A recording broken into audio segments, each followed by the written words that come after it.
Hi, good evening. You're in the right place. This is Jim Gerson from CareStack. We've got a great turnout tonight, and we're thrilled to have Dr. Charles Mosier. And the topic tonight is leadership the simple way. Now, Dr. Mosier, we're going to the main course. This is what everyone's here for. So if you want to advance a slide and take over the presentation rights, we're thrilled to have you tonight as our presenter and our leader. So please take it away. Thank you. Yeah, Jim, Dan, thank you so much. It is absolutely a pleasure to be here. And I know that almost every speaker that you listen to says that. I just want you to know that I absolutely mean it. There are people on the call that know me, and Brad Dykstra is one of those. So good to see you, Brad, that you're here. Appreciate that. And boy, if you know me and if you've spent any time with me, you know that I love to talk about leadership. Just a little bit about me from a contextual standpoint. So basically, why should you listen to me? I'm not going to tell you where I went to dental school, even though you can see it up on the screen already. Why should you listen to me? Well, I was a private practice dentist for 16 years, had 3 practices of my own. After that, I went into the DSO world. I became the dental director for a very large group. When I joined them, we were at 25 locations. I was the dental director for 16 of those locations. I had 45 to 50 associates at any given time, 250 to 300 team members at any given time. We built to about 30 locations when private equity bought us. We built to 58 locations when private equity flipped us again. And then I exited there, went to work with the DEO, the Dental Entrepreneur Organization, which is where I coach dental organizations of all shapes and sizes, whether it be one location or 200 locations. Over the past 4 years, I have been doing executive coaching, and last year alone in 2021, I did over 150 hours of executive coaching with DSOs of all shapes and sizes. I don't know everything. I wish I could remember everything and every question that I've had over the course of those 4.5 years, but I can almost guarantee that I have heard everything at least once. And one of the things that I have come to understand is that just about every issue that everyone brings to me is a leadership issue. I will break it down to as simple a form as possible. Oh, by the way, Jim, would you like to run a poll? I believe you've got a poll to see Yes, I who's in do. the Let me go audience. and launch that. And by the way, Sure. it's anonymous. But you can only vote once. And I think it'd be great for Charles to have an idea of who the audience is tonight. Yeah, Again, this would is love it. anonymous. Yeah, there's no hanging chads here for sure. Maybe I'm dating myself with that reference. So, Would love I'll it. Well, while what? that's going on, Yeah, I'm going to go ahead and give you the example of why it's all leadership. I was talking to a client the other day, and they told me that they cannot get their team to follow their protocols. They spent all this time creating SOPs. By the way, I did not know what an SOP was until I joined the DEO. So if you don't know what a SOP is, it's a standard operating procedure. It's nothing more than a system or a protocol. And they said, my team just won't follow the systems. I said, it's a leadership issue. It's you, it's not them. Well, of course, they didn't want to hear that. But why is it leadership? Because for the most part, we don't hire bad employees. It's just there are mostly people out there that want to come in, they want to work hard, they want to do a good job. Why don't people follow SOPs? Well, if you're an owner dentist on this call, or you're an associate dentist on this call, and you're wondering, we've got all these great systems in place, and you're a support person on this call, I want to know if this resonates with you. The reason people don't follow protocols is only one of 2 reasons. One, they don't know it well enough. They're not trained well enough in it. Is that the teammates' problem or the leadership problem? Training is a leadership issue. So that's why I say it's leadership. The other reason people don't follow protocols is because they don't think that they're going to be better for the customer. I'll use that term intentionally. Or they don't think it's better for the customer, or they don't think the protocol's better for them as the employee. Think about that. Why, if you gave me a system and I thought it was better for me to use, it was going to make my job better, it was going to be better for the customer, it would be better for my time management, it would make me more money, why wouldn't I use that system? There's no reason that I wouldn't use that system.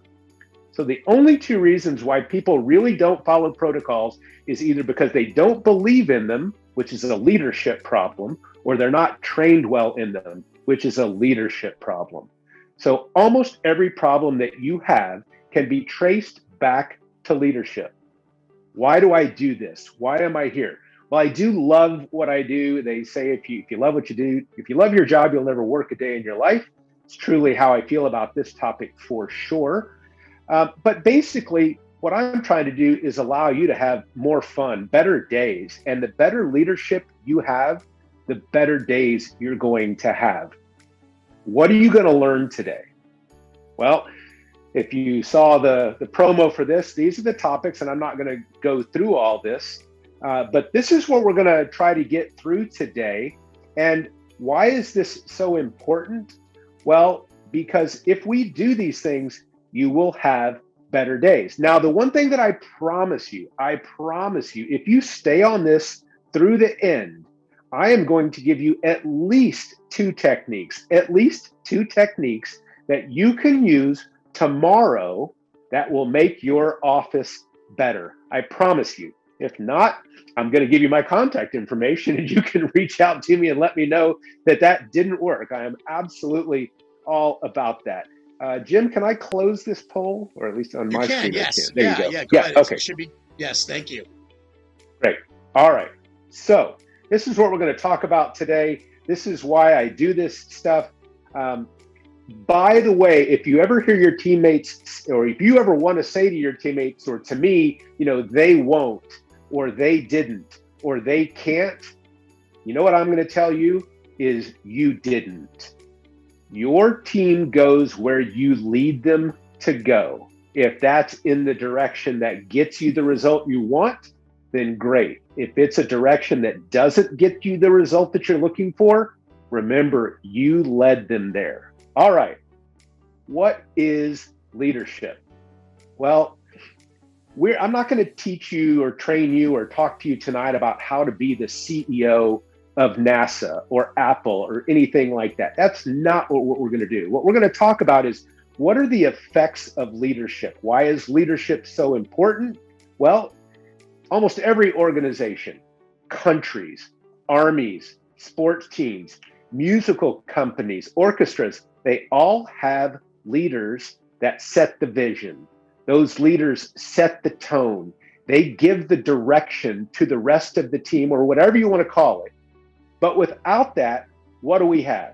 Without leadership, what we have is a bunch of people gathered around wondering what to do, how to do it, when to do it. Should we start playing? Should we attack the problem? When do we start playing? What time should we open the doors? Should we expand? All of these questions are questions that are answered by the leader. Now, it sounds pretty basic. I get it, and maybe it is. But as you can imagine, these decisions are the decisions that are going to either make or break your organization. It is the difference between success and failure. So where do we start? Well, I'm going to start with the easiest of easies and the most basics of basics. Leadership starts with trust. It's almost overly simplistic. Or as I like to say, trust is a must. Without trust, you just can't function as a cohesive team. Without trust, it's almost impossible for people to collaborate well. You can't be vulnerable if you don't trust someone. You can't empower people if you don't trust them. Now, when I teach leadership, and some of you on this call maybe have gone through some of my mastermind sessions, I actually ask people, we spend about an hour just on trust, and I ask them to define the word for me. I'll say, hey, Jim Gerson, why don't you define the word trust for me? And boy, you see people they get as white as a sheet. Remember, trust was on your fourth grade vocabulary list. People can tell me why they will trust somebody. People can tell me who they might trust, but they have trouble defining the word trust. Well, if you look it up, here's the definition of trust. It is the belief in the reliability or strength in someone or something. All right? Well, with that definition, it's pretty easy to see that we're talking about followers following leaders, and followers must trust the leaders in order to follow them. Now, this is great, and it comes in great when it's time to start the game, go into battle, and do all those things. But again, this is referring to followers trusting leaders. Let's take a different approach to it from a business standpoint. Now, this is important. And if you're going to take a screenshot of something, this is something that you should take a screenshot of and present it to your team.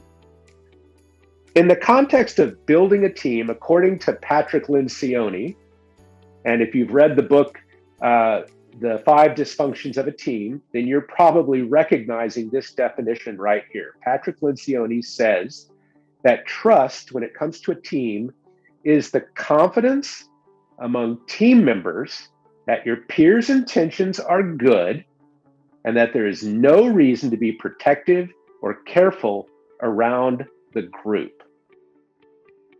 I want to let that soak in for just a second. When I read this, it was a game changer. Let's break this down just a little bit.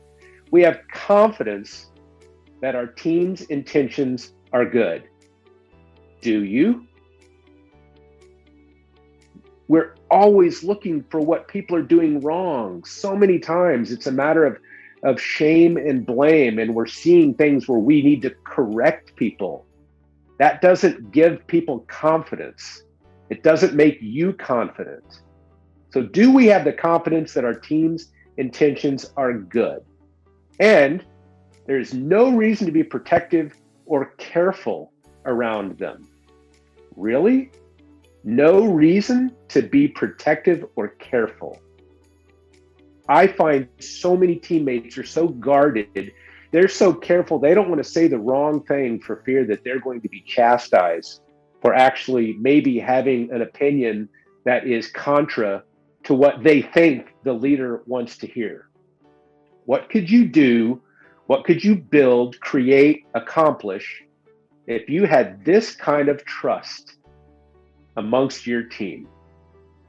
Now, many of you are so consumed every day trying to mitigate the gossip, trying to worry about the what he said, she said type of thing that's going on, this back versus front type of mentality that is in our offices.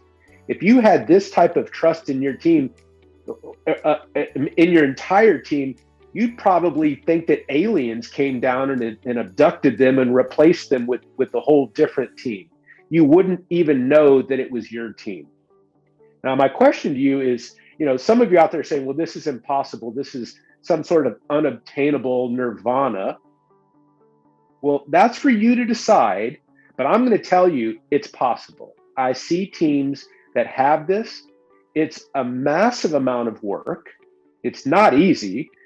We like to say, it's simple, but it's not easy. No doubt about that. But it is obtainable. And oh, by the way, the reward is massive and it's amazingly worth it. Now, it is a ton of work. Most of you are too young to remember the comic strip POGO. And I rarely get to quote comic strips, but I get to here. The comic strip POGO said that we have met the enemy and he is us. The hardest person to lead is ourselves. The hardest person to lead in your organization is you. Start by leading yourself. Hold yourself accountable. Are you the first one into the office every day and the last one to leave? Do you follow your own set of rules? Do you get out of your chair and go do the exam when the hygienist comes to get you? Oh, hygienist, go ahead and chat that one in. How long do you have to wait for the owner to get out of the chair to come do an exam? I would love to see what happens there in the chat, Jim. I'll keep an eye on This it. is Sure what I'm thing. talking about. Yeah. If you're not willing to be that person and be held accountable and lead yourself, what makes you think that the rest of the team is going to do that? So you're probably sitting there saying, are we getting anything, Jim? Are people going We crazy are, or we are. no? I don't want to identify people because I don't, Okay. but we've got the range of 5 to 10 minutes to 20 minutes Uh-huh. and Yeah. everything in I between. know. I mean, look, I've been that guy that had to finish the crossword puzzle before I was able to go do an exam, you know? And then you wonder why everybody else shows up to work late. It's not a big surprise. So learn how to lead yourself. How do we create this kind of trust that I'm talking about with our organization? It starts with two things. The first one is self-awareness. Now, again, I mean, it's a big buzzword and you've heard it all before. What I'm going to try to do is really break this down for you and put it in extremely simple terms. Self-awareness is just the ability to look within yourself and ask yourself the question, where am I? What am I feeling? And why am I feeling that way? Okay. So I want to ask you, I mean, think about that. What is it that you want from your team? You should want feedback from your team.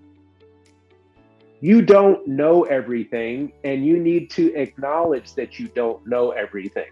And I'm not talking about the type of, well, I don't know everything just so that people will say to you, oh, Dr. Moser, you're so smart, just give us the answer. That's just ego. I'm talking about the real knowing that you don't know everything and that you need other people's help. That type of self-awareness to be able to say to your team, hey, I can't do this not only without you physically, but without your input, without you being part of the team, without you really telling me how I need to act to be better. Once you get that, then the second piece of the puzzle is vulnerability. Again, what a great buzzword. Everybody loves this word, vulnerability. Well, we need to have more vulnerability on the team. Yes, you do, but you need real, true vulnerability. You need the ability to say, again, I need your help. I need to hear it. It might not be pleasant, but I trust that you're coming from a place of love and caring, and what you tell me is going to make me be better, not do better. I want to be better. And my vulnerability will not be used against me. That's another thing. It's like, so once I show you and I realize that I have these weaknesses and I have these deficiencies, that you're not going to hold it against me. We're going to create a vulnerability-based trust. And when we do that, the sky's the limit for our group. All right? We will go to heights we have never gone to before when we have trust, when we have self-awareness, and we have vulnerability. Okay. What will you have to do to get there? Once you get there, this is what you're going to have: a team that wants to improve, a team that wants to be led, a team that is more manageable. And I mean manageable not from managing people, but managing the team. You'll have a team that's comfortable with exposing their areas that they need to grow, instead of people that are protecting themselves and going off without the knowledge of knowing what they really need to do without making mistakes.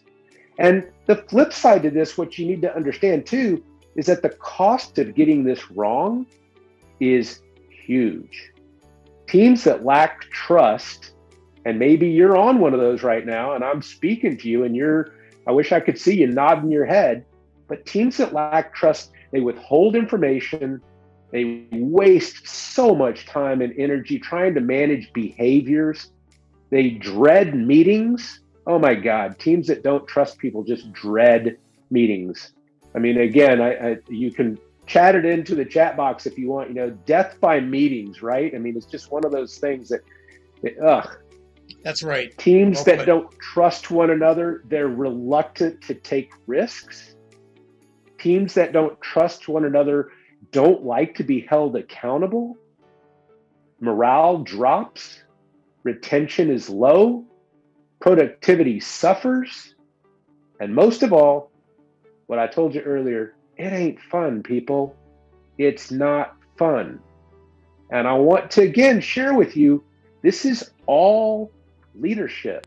All these little things that I'm just telling you that can be fixed, it's all leadership.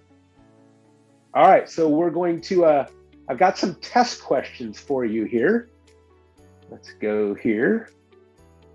And again, I mean, you're not going to necessarily, I'm not going to know your answer to these questions, but I want you to look at this. Do we admit our weaknesses or do we keep them concealed? And, you know, think about your entire team. Think about your leader. If you're the leader, think about your team. Does your team come to you and admit their weaknesses or do they keep them concealed? Do we give others the benefit of the doubt or do we jump to conclusions about their misguided motives and intentions? In my office, we had a rule. It was called the benefit of the doubt rule. And it was very simple. Do you love and trust me as your leader? If the answer is yes, and you hear anything or see anything that is contra to my core values, that is contra to the reason that you came to take a job for me, you have to give me the benefit of the doubt that you don't know the whole story. If not, you're just jumping into the pot with the gossip and all of the chatter, and you're jumping to those conclusions. And the last question is do we hold grudges and gossip or offer sincere apologies and ask for candid feedback? This is happy stuff, right, Jim? I mean, this is really uplifting, happy stuff that we're talking about. No, it's tough stuff. It's hard when you're talking to a black box, right? To get that engagement, but you're getting some good amens basically in chat here. Oh, good. Okay, well, good. Well, while we're on this high note, while we're on this big note of optimism, I want to take you to one last dark place, if I can. And again, I'm not going to see the chat box, but I am going to ask you the question: have you worked for a bad leader? And just chat in yes or no. Again, it's not a poll, but I just want to give you the ability to, as an outlet, to kind of type that into the chat. Have you worked for a bad leader? I have. I've had two really bad leaders in my life, and essentially, looking back on it, yes. Oh, unfortunately, yes, the whole range. Yeah. So, and of course, there's no trust, and their tempers were out of control. And I mean, my goodness gracious, it was quite a sociology experiment. Well, let's go through this real quick. I want to just show you 4 or 5 of the dark sides of leadership, because I think in order to know the type of leader that you want to be, it might be worth exploring the type of leader that sadly you might be and don't know it, or certainly the leaders that you don't want to be. So the first one is called the controlling leader, okay? The controlling leader intimidates. The controlling leader threatens. The controlling leader creates compliant followers, right? If I'm a control freak, I'm creating compliant followers. I'm creating yes people. I'm creating people that stop thinking for themselves because I'm going to do everything, okay? So there's no trust, of course. There's no connection. There's really no growth either, because, look, it's real simple. You can either be in control or you can grow, but you can't do both. Now, let me say that again. You can either have control or you can have growth, but you can't have both. And that's the controlling leader. And the next one is the criticizing leader, always nitpicking, pointing out what's wrong. Shame and blame is constant through the office. The way they show that there's a right way is by showing you that you did it the wrong way. The criticizing leader creates insecure followers, right? No one wants to take a risk around the criticizing leader. They're constantly showing you how right they are, which means you have to be wrong. If you can do one thing from this conference, from this webinar, try to remove right and wrong from your world. If you have to be right, chances are you're going to have to make someone else wrong to do that. And it's just not a great place to live. You would rather show people what part of it they got right, and then keep working with that on how they can get better. You want to invest in your people. I think it was Richard Branson that says, if you invest in your people, you can watch them skyrocket your organization. They will take care of your customers. Strong leaders take responsibility. And the next dark side of leadership is the avoiding leader. Now, they lack communication. They're perceived as uncaring, right? I mean, they might be introverted or for whatever reason, but it comes across as very, very uncaring. These leaders create disengaged followers. Nobody really cares, right? I mean, if the leader looks like they don't care, why should anybody else care? The team just gets really tired of trying. And I know so many dental groups where the hygienists, where the admin people, the brand new associate, they have such great ideas, but they just give up trying because they have this leader that just shows no real caring to hear what people have to say. And the last one is the rescuing leader. Now, these people, this is an ego-based leadership where they have this unconscious desire to feel valued. They're almost over-engaged, right? Because as soon as somebody does something, they're there to kind of prop them up or pick up the pieces. They're just overbearing a little bit because they think that they want to be the hero. And I got to tell you that victim, villain, hero, that triangle, victim, villain, hero, is all ego-based. It's this need to feel needed. Now, hopefully you didn't see yourself in any one of these, categories, right? None of you did. Or maybe you did, and now you have a greater self-awareness. Let's go back to that word, right? There it is. Maybe you have a higher self-awareness of what you're being now. So now you can consciously make the decision to change. I was on a call the other day. I went through this with a client, and I said, so did you see yourself in any one of these categories? And they said, no. I was like, that's great. They said, I see myself in 3 of those categories. I was like, holy moly, you got the trifecta going, huh? And they said, yeah, I go from different types of dark sides of leaderships throughout the day. It just depends on how I'm feeling. And I said, well, what do you think about that? And they said, I think this is, obviously this is not a great place to be. So they want to get better. So now they have the self-awareness of how they can get better, and they'll do that. So how do we do it? Okay. We do it with feedback. All right. Now, feedback is amazing, but it's also extremely scary. Harry Firestone, the guy that made Firestone tires, says that the growth and development of people is the highest calling of leadership. And you do it by giving and receiving feedback. It is the number one tool for personal growth. So if it's so critical and it's so important to us as a leader, then why don't we do it? And why don't we do it well? Well, basically, you already know this, right? The reason that we don't like feedback is because it feels like we're being criticized. Most feedback is and we even use that. We say, hey, Jim, can I give you some constructive criticism, right? I mean, we even have a phrase that includes both the words, and it's like, I got to tell you, and again, if you know me on this call, I hope you know that I'm telling the truth. I don't use that phrase, constructive criticism. I will use the phrase constructive feedback because I just don't see where criticism is ever constructive. But I do want constructive feedback. Feedback improves or solves almost every problem. Without honest and open and timely feedback, your organization can't grow. You can't grow as a person. Proper feedback will unlock unlimited potential and organizational growth because we all have blind spots. I have areas that I don't see.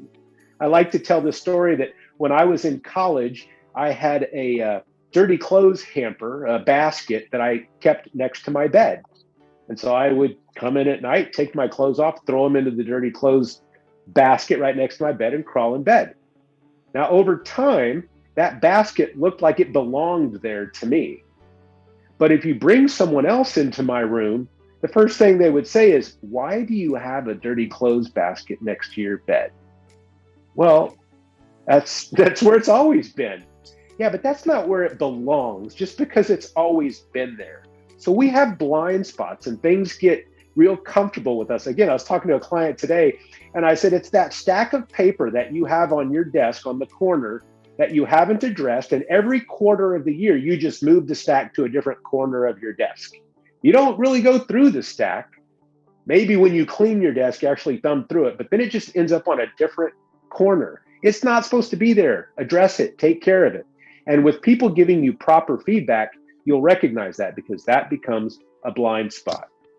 All right, so how do we give feedback without it sounding like criticism? All right, I told you that I was going to give you some things that if you use them tomorrow, your life will change. And this is absolutely one of them. So what are the 5 tips to giving and receiving feedback? Well, I'm betting that you can really guess what number 1 is, right? In order for me to really appreciate the feedback that Jim is going to give me after tonight's call, I have to trust Jim. I have to really understand that Jim has my well-being, and that is first and foremost, and that I'm getting information that I can trust and believe. Really pretty simple.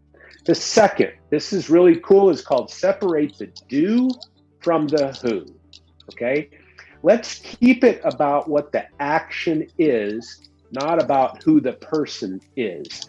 So Jim is going to tell me, hey, you did a really nice job on the webinar about leadership, but you really seemed pretty arrogant. Whoa, wait a minute. Don't call me names. Tell me about what I did that gave off the projection that I was arrogant. Tell me about how, maybe I tried to use language to sound really smart that other people couldn't understand. I didn't know what the word kerfuffle was, so you just tried to use that to make yourself sound smart. Tell me about the actions, about what I can do to be better. Don't just call me names. So when you're giving feedback to people, keep it about their actions. Keep it about what they can do to get better. Example, so the admin person at your front desk mixes up your patient's charts and you walk in to start talking to a new patient and you're talking to the wrong person. Does that ever happen? Yeah, of course it happens. It happens 1,000 times a day throughout the country, I'm sure. So what do we do? It's quite embarrassing, but you're a grown-up and you're a professional, and you can certainly say to your patient, you know what? I think I'm talking to the wrong person. Can you excuse me for 1 minute? And you walk up to the front and you try to figure out what happened. You don't shame and blame the person about why it happened. You want to fix the problem, not hurt the person. So separate the do from the who. Third thing, now when you're receiving feedback and it doesn't feel good and you want to get defensive, that's the time to listen harder. So Jim says to me, wow, Charles, that didn't go well at all. I don't think those people got anything out of what you were trying to tell them. Man, that is going to really raise the hairs on the back of my neck.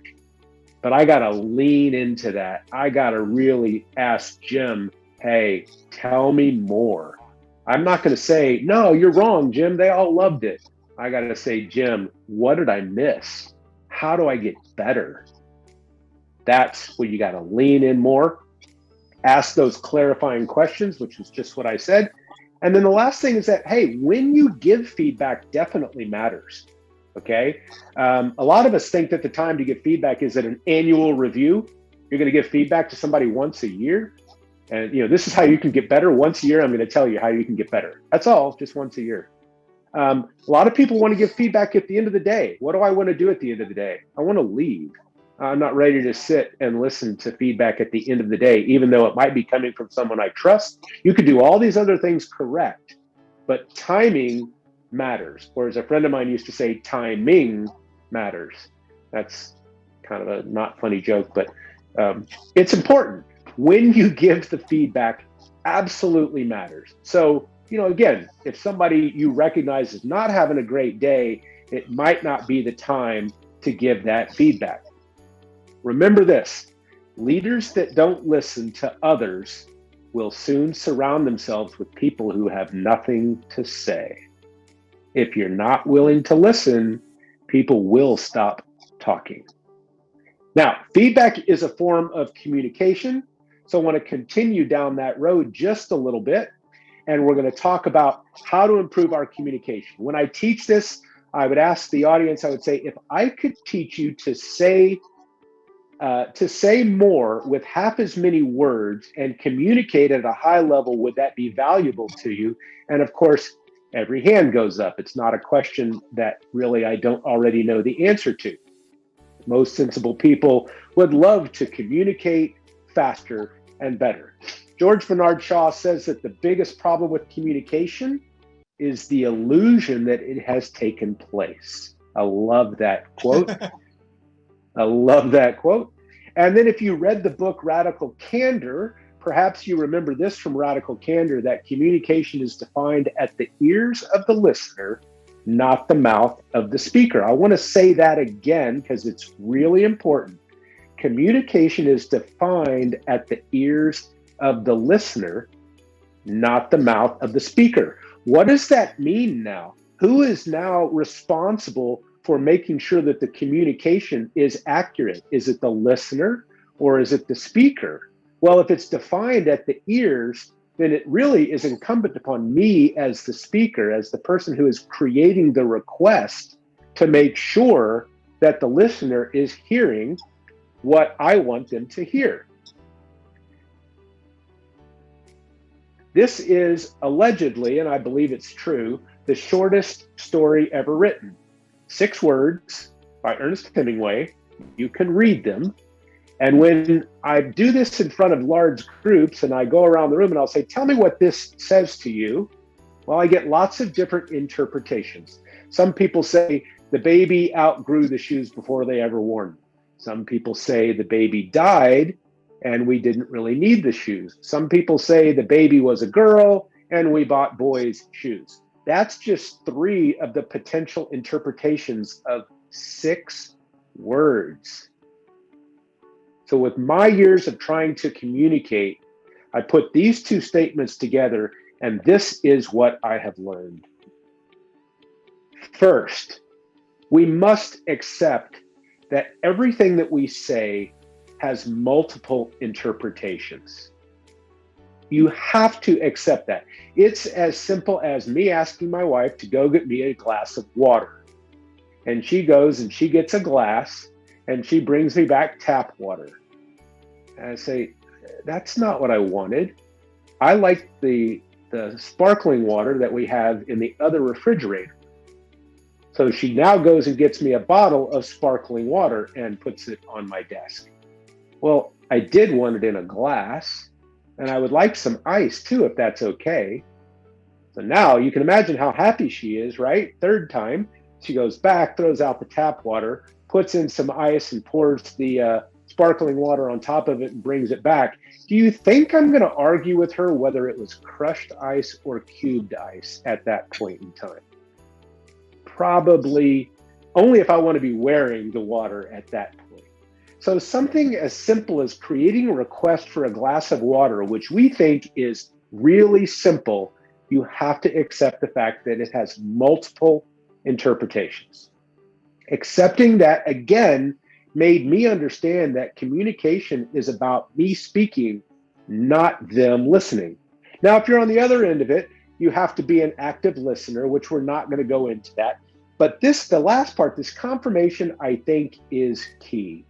If and when you create a request of anybody, hey, I want a glass of water, you should train your team to say something along the lines of, are there any more details I need to know about that glass of water? Oh yeah, well, I'd like the sparkling water, I'd like it in a glass, and I would like it with some ice, please. Great, thank you. This last part is, so let me tell you what I heard you say. You would like a glass of sparkling water in a glass with some ice. Yeah, why am I having to go through this back and forth just to get a glass of ice water? So that you can get the right glass of ice water. You can get the ice water that you want.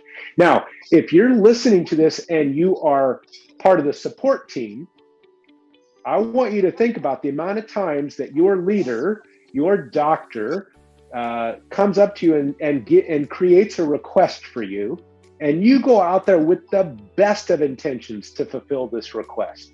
You are off and running, and it may be an hour, it may be a couple of days worth of work that you do, and you bring that work back to your leader and you hand it to them, and you might be just busting with pride when you give it to them. And they look at you and say, what in the world made you think that this is what I wanted?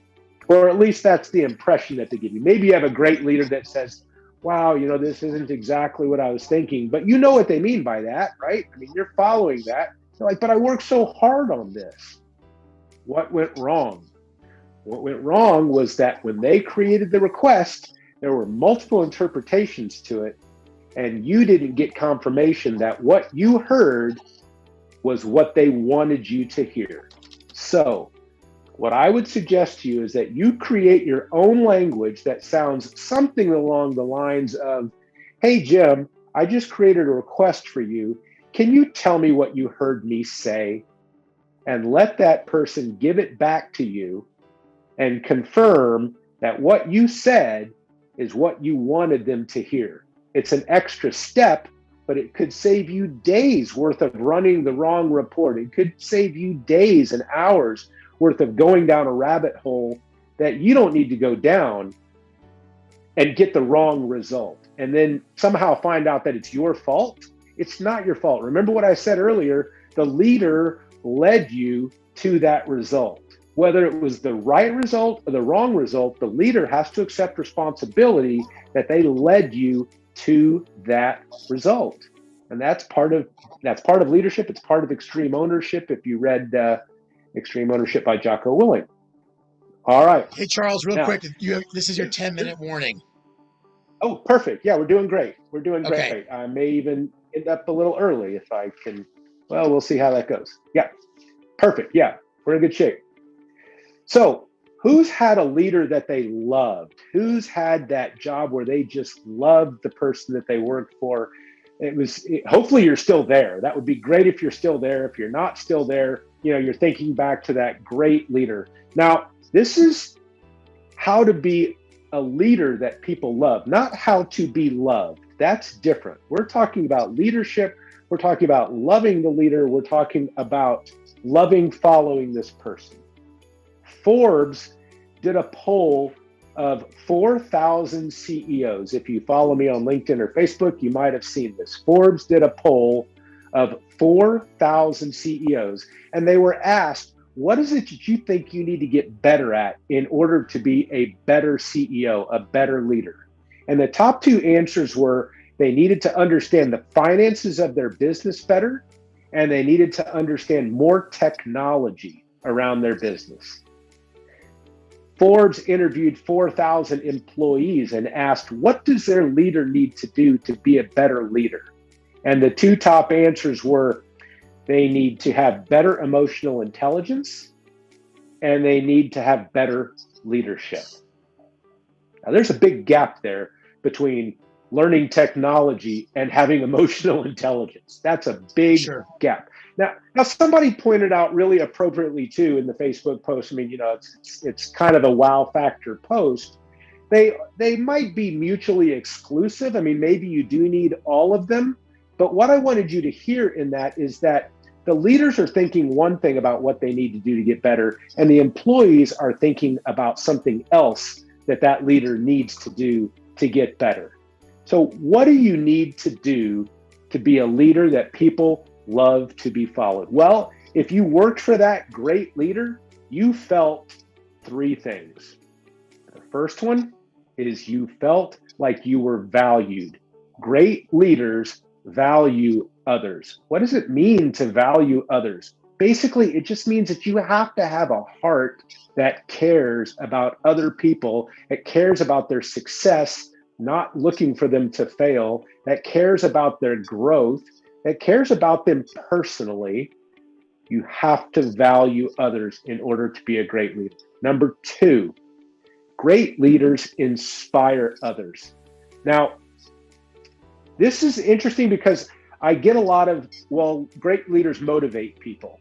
I'm a language junkie. I get really nerdy about different languages, about different words.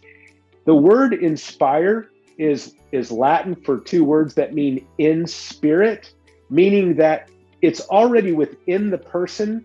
So a great leader is able to pull out of a person what is already in them that makes them amazing, that makes them great. Motivation is more of a push. You think about, I'm going to motivate you to go exercise, Jim. Come on, Jim, let's go exercise. I'm going to push you to go exercise. Jim, I'm going to motivate you to eat grilled chicken rather than fried chicken, right? It's a push. It's not a pull. So to inspire people is to recognize that these people have great things inside of them, and that as a great leader, you're able to pull that out of them. There's a statistic that, again, I don't know how they get these statistics, but it says that employees that are inspired are more than twice as productive as employees that are just satisfied. These are not unsatisfied employees. You could be a satisfied employee, but if I inspire you, you're twice as productive. So great leaders and leaders that people love to follow learn how to inspire. Now, again, a lot of people say, well, I don't have that Mel Gibson Braveheart type of mentality where I can stand up and say, we all go to war, we're all going to die for this. It's like, no, that is one way to inspire. That is one way. But maybe you don't have that way. Just remember that humility can be inspiring, right? That vulnerability can be inspiring to people. Someone who has an optimistic outlook on life can be inspiring. So there's lots of different ways to be inspiring. You don't have to be that Braveheart, get on the horse and ride into battle type of inspiration. If that's not who you are, don't be that. The last thing that great leaders do is they empower others. This is my favorite. It's kind of one of the reasons I left this for last, is because I love the term empowerment and empowering others. I told you I was going to tell you some things that will change your life tomorrow if you use them. This is one of them. Understand what empowerment is. It's not delegation. That's different. Delegating somebody is a task. Hey, Jim, go get me that glass of water, right? I mean, that's a task. That's delegating someone.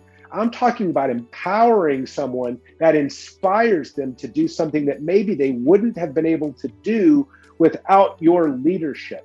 You're empowering. This is so important. This might be a write down. You are empowering people with a process, not the result.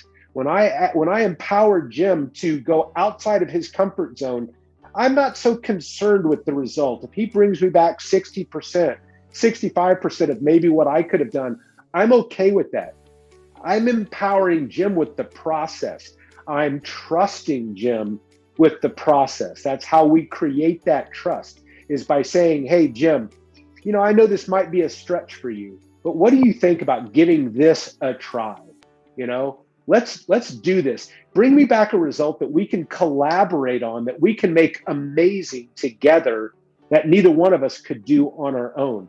I trust you with the process, not the result. It's not that important. So now Jim has the grace and the freedom to go out there and be his best and not be so worried that I'm going to grade him an A, a B, or a C on whatever he brings me back. It is so important. Release the control that everything has to be perfect. You have to give up to go up. And that is what empowerment is. The strength of your company can be measured by the number of people that can say yes. I'm going to say that again. Think about your organizations. Is your leader the only one that has the ability to say yes in your organization? And if so, you do not have a very strong company, and it is not scalable. That is a hero culture. The more people that can say yes in a company will tell me how strong that company is. Remember, you can have control, you can have growth, but you can't have both. So you can't be a great leader if you don't truly trust and love people. You have to have a heart that cares. Maya Angelou said, people will forget what you say, people will forget what you do, but people will never forget how you made them feel. As great leaders, a leader that people want to follow, we want to value people, we want to inspire people, we want to empower people. We want to say things like, I notice you, I recognize you. We're not ostriches as leaders. We don't bury our heads in the sand. Good employees don't leave bad organizations. They leave bad leaders. It's leaders that don't show appreciation. Great leaders show appreciation. And when people say, well, how much appreciation should I show? Well, take whatever level you're showing now and do more, and then double that. Imagine showing that much appreciation for your team, doing it over and over again, writing it down on a piece of paper. Have Gold Star Friday, have pizza days where you're telling people, well, the reason we're having pizza today is because of Jim Gerson. Everybody say thank you to Jim Gerson. And the next time we're going to have pizza, we're going to have it because of Charles Moser or Dan DeLuca or Bradley Dykstra. Show that appreciation. When you think you've shown enough, double it. If you want to be a great leader, you're going to need to be guided by values, driven by vision, and obsessed with purpose. And lastly, I want to leave you with two things before we go into Q&A. Everybody gets better when the leader gets better. And second of all, I want you to be yourself, because people would rather follow a person who is always real than a person who is always right. Thanks, Jim. Well put. That's a great way to end here. And this QR code has your contact information, right, Charles? So, right, if you made it to the end of this, if you download that QR code and you add it to your contact list, and then you go into the area that says featured, this is really cool stuff. There's an area that says gift, and my gift to you is a free 30-minute coaching call with me. And what you will find is that connects you to my calendar, and you can go in on your time frame and pick a date and time that works well for you and get 30 more minutes with me if you have any questions or comments. The other thing is there's actually a second gift, and that is if you download my contact information, we're going to be having a live event in Houston, which will be sometime in the first week in October. It'll be a full day of leadership. So if you want to know more about how to live in inquiry, if you want to know more about how to coach, how to be a great coach for your team, we do difficult conversations. We go through emotional intelligence. If you're not the leader of your organization, but you want to learn how to lead up, right? It's very important to know how to lead up in an organization. We go over that. We talk about energy management, because there is no such thing as time management. Time is constant. It's never going to change. The only thing we can manage is our own energy within the context of time. And if you email me that you're interested in the live event, I will give you 20% off of the entry fee to the live event, put you on a list. We're only going to take about 30 people in this live event, and I'll give you 40% off of a second person in your same team. So download that QR code, gives you the opportunity to, again, get those two gifts, free coaching call, and then I would love to know if you're interested in coming to the live event in October. That'll be in Houston, Texas. Yeah, thank you. So comprehensive and thorough. I'm going to encourage people, because I know that if I don't give you your code, everyone will come and hunt me or Dan DeLuca down in our respective geographies. So I don't know. I'm going to table the Q&A and ask you to reach out to Dr. Moser directly if you have questions and you want to engage with him. That's the best way to go about doing this. And Dan, if you can help me out here, I'm going to relay the code to everyone who's in attendance. And then if you want to hang on for a minute, I'm going to do a quick overview on CareStack, because I know there's some curiosity on it, and tell everyone how they can receive a $50 Amazon gift card. So the code, what you're going to do to get your CE credit is you're going to log back into CE Zoom with your credentials and your password. And we're very proud of how complicated the code is. It took Dan about 4 days to figure this out on his own. It's Moser 2022. So Dan, would you mind putting that in the chat to all the participants? Sure. It's Charles's last name, no space, 2022. And again, you're going to log back into CE Zoom and you're going to enter that information. Dr. Mosier, thank you for an amazing program tonight.